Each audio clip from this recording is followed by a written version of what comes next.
Forget the Sunderland you know today. We are going back to a time when this town was a titan. A time when the banks of the Wear ruled the industrial world. Welcome to 1895. This is Fawcett Street.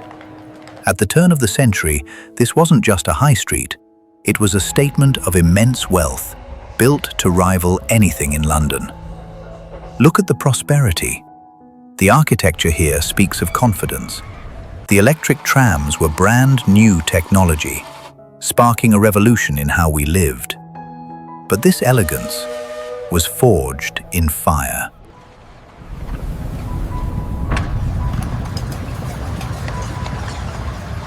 Step away from the noise of the trams. Here in Mowbray Park, the Victorians came to breathe. Here stands the original Winter Gardens, a true palace of glass.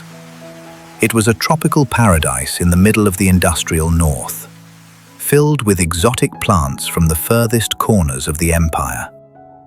For the workers of Sunderland, this park was their escape, a place to forget the smog and the smoke. Walking these paths, you can almost hear the brass bands playing on a Sunday afternoon. But the peace of the park is a lie.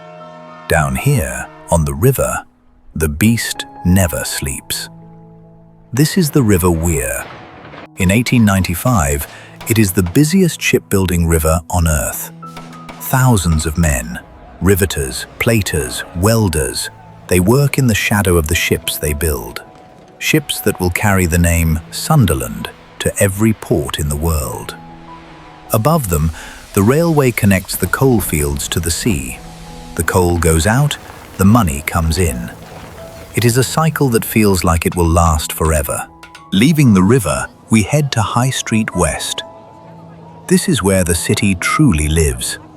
It's tighter here, louder.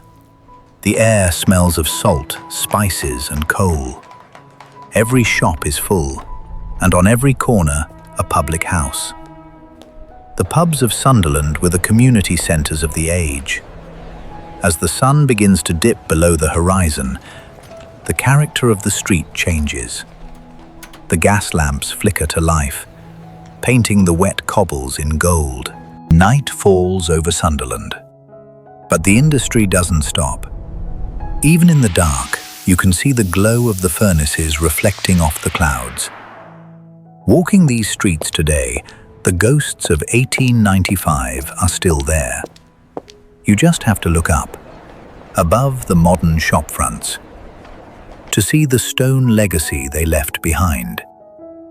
Sunderland was built by giants, and for a brief moment in history, it was the center of the world. Thank you for watching and walking with us on a journey back in time with this AI reconstruction through the streets of Sunderland.